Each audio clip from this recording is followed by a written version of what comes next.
Good morning, Lo! Hi, good morning. Thank Kape! you Lo, may tatanong nga pala ako. po. Aba? Ano naman yung tanong mo po?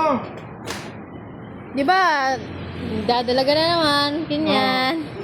Paano pag, Matured ka na po. paano pag nag-asawa ko? Tapos, anong pinaka-common namin magiging problema? Aha.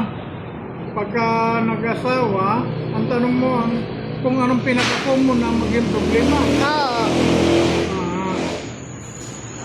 Apo yung pagka kayo nag-asawa, at ikaw ay halimbawa nabuntis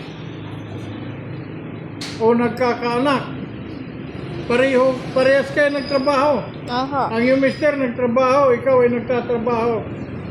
Ang una agad ninyong problema doon, ikaw ay mapatigil sa trabaho. Ganon. At ang pangalawa noon, apo, yung gastos noon ay dating doble ang inyong kinikita. Ngayon, isa na lang kinikita, mas magastos pa dahil doon sa inyong anak. Kaya ang mangyayari talaga po, pagka kayo nag-asawa, planuhin ng husto. Madali magkaanak ka po, madali. Madali din yung gastusin. Ang problema po sa panahon ngayon, kahit ikaw ay may pira, wala ka na ngayon halos makukuhang tagapag-alaga ng iyong magiging anak. Yan na po. Marami sa mga magulang nag-aalaga naman ang iyong halimbawa. Yan mo. Ang iyong magulang nag-aalaga yan. Pero kung maaari po, hindi maganda. Kasi ang ating magulang, sinakripisyo kayo bago kayo lumaki. Bago nung kayo lumaki, nag-asawa kayo, pag-aalagain nyo ng anak nyo.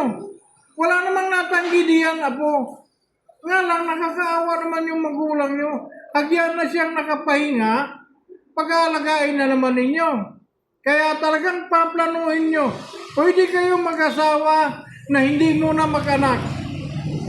Para maplano nyo ng gusto, kung sakali kayong magkaanak, iisa na lang ang magtatrabaho, doble na ang inyong gagastusin.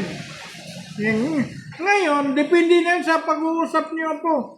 Kung ikaw naman ang may trabaho na maganda, at si mister naman ay medyo nahihirapan, nakakapagtrabaho rin, pero mahina siyang kumita. Kung ikaw naman ay may trabaho at malakas kumita, nasa pag-uusap nyo yan. Pwedeng si mister ang mag-alaga ng anak, ikaw ang magtrabaho. Kaya dapat sa mag-asawa talagang may komunikasyon na puso sa puso. Para anumang naging problema, mapag-usapan ninyo yan. Dahil pag nag-asawa kayo, sasapitin nyo ang maraming problema. Ngayon pag mahina kayo, maghihiwalay. Wala pa 1 taon, wala pa 2 taon, naghihiwalay. Pinakapangit yan sa mag-asawa po. So yun lang ang i-remind ko sa inyo po.